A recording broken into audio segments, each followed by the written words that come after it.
pricing is a really hard thing. One of my favorite books is called Confessions of a Pricing Man.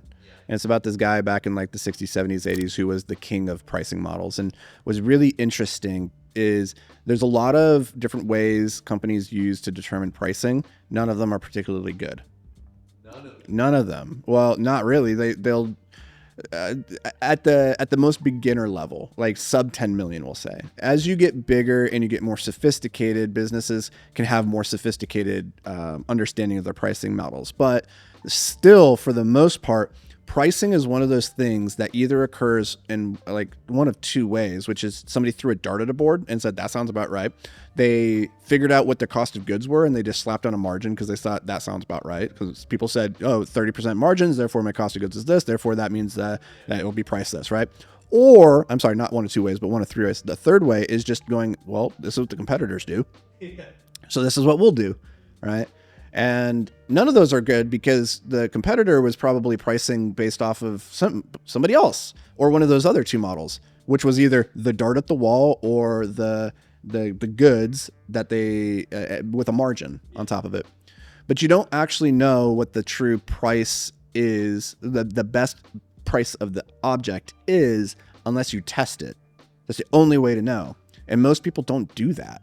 They don't run a test and say, okay, we're going to sell the first 10 at this price, and then we're going to sell the next 10 at this price, and we're going to increase and we're going to decrease, and we're going to see at which point does the supply-demand curve most advantageous. Where do we make the most money? It's a simple formula that if you were just to run enough data points, you would get the answer.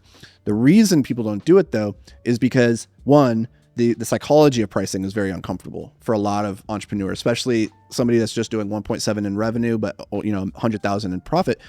His problem is probably undervaluing himself and thinking, well, if I increase my prices, people are going to leave. They're not going to like it. It's going to have a higher expectation of delivering quality that I can't do, right? So many psychological hangups, but they don't actually know what the item is truly worth to the customer because they haven't tested it.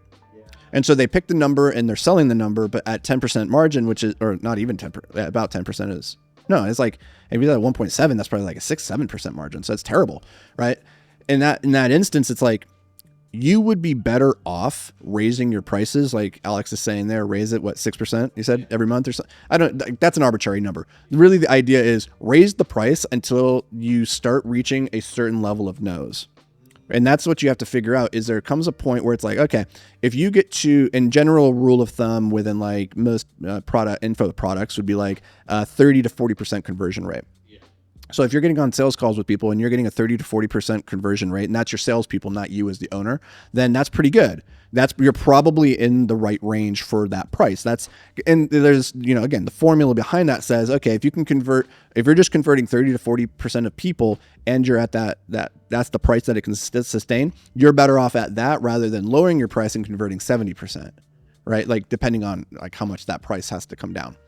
But most people just don't do that. They don't go through the activity of saying, okay, we're going to run a test and we're going to constantly be testing it because price is the most powerful lever you have for profitability. Yeah. It's the most powerful that you have, right? Like you can only bring your expenses down so far. You can make your price go up infinitely. So it's like the most powerful. And so you should be constantly testing and questioning your previous assumptions because the price you determined last year might not be the relevant price this year. And it certainly isn't, right? We know with inflation it's certainly not the right price, but has your brand increased? Are you more trustworthy in the space? Have you gained more market share? Well, that comes with more pricing power, more than just 4% inflationary growth, right? So it's like, if you're not cashing in on that additional brand value that you've created in that time period, you're just leaving money on the table for no reason. So pricing's hard. It's a discipline more than it's both an art and a discipline. And you have to be willing to test to be able to see the variables, and you have to be willing to disrupt and upset people. Maybe customers that are currently paying X price and you're like, hey, that's not the price anymore. But generally across the board with most entrepreneurs that I've worked with is that everybody's underpricing themselves by at least 10%. Okay. Yeah. Wow. And you think about a 10% increase in price right now, like that's just pure profit. Yeah. That'd be like straight to the bottom. That'd be straight to your pocket. Yeah. And you wouldn't really, your customers wouldn't even really notice. Yeah. At 10%. Okay. Got it.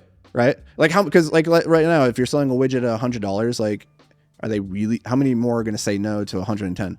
Is that really the threshold that they're going to say no thanks? No. So it's like, you might as well test where that threshold is, because it's higher than people think it is. Okay, and then that leads me to the next question within this idea, which is that there was a philosophy that I heard, so it's more in the context of like coaching programs. And so the way they decided price was that they just said, what is your goal number if you had like a number to hit in terms of, profitability? Mm-hmm. Let's say it's $1 million. Then divide that by how many students you could take on ideally, or How many you could fulfill. yeah. You could fulfill. So I don't know if that's good. It sounded good in my mind, but now that I'm hearing what you're saying, it doesn't seem too good. It seems kind of like still very vague and iffy. Yeah, I hate that. Okay, great. Yeah, I think that's a terrible way to do it. I think it's terrible because it's basing your price based off of your ability to fulfill and not off the actual value of the item. Right? And fulfillment is an issue that you can solve later. You can hire people, you can train people for that fulfillment. And so working backwards and saying, I'd like to do $1 million in this next year. I can only fulfill 50 people. Therefore, here's the price that I have to do. It's assuming that you're going to build this business with an inherent constraint that you could not alleviate later. And so it's like, that's not a true constraint. It's one that you've arbitrarily placed on it. The better way would be to say, what is the true value of this thing to the customer? Because that's really what matters at the end of the day, is what's the true value of this item to your demographic. And you're trying to find the highest number that they're willing to pay in proportion to what you can deliver, right? That's the goal. The goal isn't to say, based off of how much fulfillment you could do, how much should you charge to hit some arbitrary number that you've set as a goal. Because let's say you say, my goal is $1 million this year. I can only fulfill 50 people. Cool. You've just set X price. But what if your audience, your customers, their tolerance was actually Y? What if that was actually 15% higher? Yeah. You could have been doing $1,015,000. But instead you just did $1 million because you picked some arbitrary number and worked backwards from that. Yeah. That doesn't make any sense. Another way that you can do pricing, and a lot of people talk about this, is to say, what's this worth to the customer? And then add a multiple on top of it. So you say, okay, I'm going to charge $10,000 for my coaching program because I know I can deliver 100x the value, right? And so that means you have to deliver $1 million worth of value to that person. And you go, cool, that's one way that you could do it. The problem is that generally, outside of like a pure financial outcome that you're doing, like if you're helping somebody get leads that brings money into the business, or you're coming in and you're actively doing something with new product lines or operations that you can measure, oh, we actually added $1 million of value. Like, it's actually quite hard to make you really shouldn't make financial guarantees generally. So I don't like that pricing model either, because it presumes, hey, you're going to pay $10,000, but I'm going to help you add $1 million to your business over the next year or whatever it is. And it's like, that's not compliant from an FTC perspective. Like, you're going to get into a lot of trouble. That's how a lot of people sell, right? Like, a lot of people do the, hey, come join us and you'll add another $10,000 in the next 90 days or your money back, and that type of thing. But then they make the money back guarantee like impossible to actually fulfill on. So it's like, that's not compliant either. There are a lot of issues with that. Hormozy, it's funny. Alex has been talking a lot about compliance recently, and my gut tells me that, and he's also concurrently been talking about how it's been one of the most miserable periods of his life over the last 6 months or so. He's been really struggling. I know a lot about struggling too recently. I've talked about this in the podcast.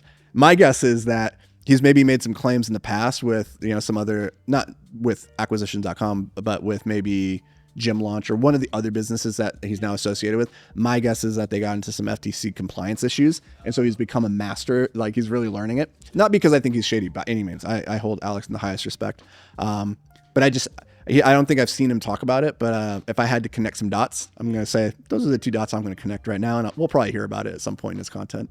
Yeah, because it sounds like that was a whole sales idea. So like at the end, it'd be what they'd go through the whole workshop or whatever as a sales offering, and at the end they'd be like, this one is worth this much value, this one this much value. Yeah. The value stack. Russell Brunson kind of popularized that. Yeah, I mean, we've all done the value stack, and you kind of put this arbitrary number on things. And it's usually based off of like, oh, how valuable is that thing? And the way the value stack work is they're like, okay, we need to make it so it's like 100x the value. So we're going to add all these bonuses, and then we're going to price discount. If you pay them for them right now, you're going to get it for the one-time price of $5,000. In total, this is worth $50,000. So boom, like that's the value. And so that's very much drawing the parallel for customers in their mind to help them understand why this price was the price that was picked. That can be helpful, but it's not necessarily like super compliant, and you can run into a lot of hot water there. But at the end of the day, pricing, the only way to know what your thing is really worth is to see what people will pay. And the only way is to sell it and ask them, will you pay this? And then if they do, you go to the next person and say, will you pay this? And if they do, then you go to the next person and say, will you pay this? And you get to a point where eventually nobody says yes anymore, or a small enough proportion of people say yes that it's not worth it. And you should price down so you can get back to that 30 to 40% yes rate. Yeah. Okay, got it. I can go for another. Yeah. Pricing's super interesting. Super interesting. And for how impactful it is on a business, people don't spend nearly enough time thinking about it. Clearly. Or testing it. Yeah, testing is the biggest thing, because I think people don't even realize the smallest thing, which is that if you're selling at a higher price, getting less customers, but you're making more money, you should actually shift that way. Absolutely. You should just think more customers is more money. Yeah, and fewer customers at a higher dollar rate is not just better because it's easier from a marketing perspective. It's easier from a fulfillment perspective. Yeah. You need less team, right? If I'm only selling 100 people at this higher price point, but with the other model, I need to sell 150 people to get the same number of revenue. Well, that 150 people requires me to have 3 more people on staff. Yeah. And again, the hardest part about business is people. So like, optimize for minimizing your team. That's a bar. Yeah, because it's like your greatest expense is walking around on 2 legs. It's your people. It's the hardest part. Mentally, physically, financially, they're the hardest part. And so you want to grow an efficient business, not just a big business. Like your goal should not, like, and people who have this number of like, oh, I want to have 50 employees by the end of the year. It's like, that's a terrible goal. Do not set people goals. Set revenue goals, set profit goals, and then work backwards from that for what the team would need to be to fulfill it. But like, don't start with, I would like 50 people, because I could go hire 50 people right now. Be wildly ineffective though. So it's like, what's the point of that? And that's because labor leverage used to be the metric that people place the most value on. Like, how many people do you manage? Oh, I manage a team of 50. Oh, I manage a team of 1,000. Therefore, you must be more successful. Well, this day and age, like there's, solopreneurs, single people out there that are using, AI coding tools to build billion-dollar businesses. So which business would you rather have?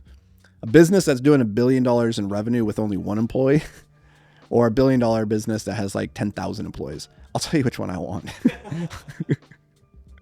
It's a no-brainer.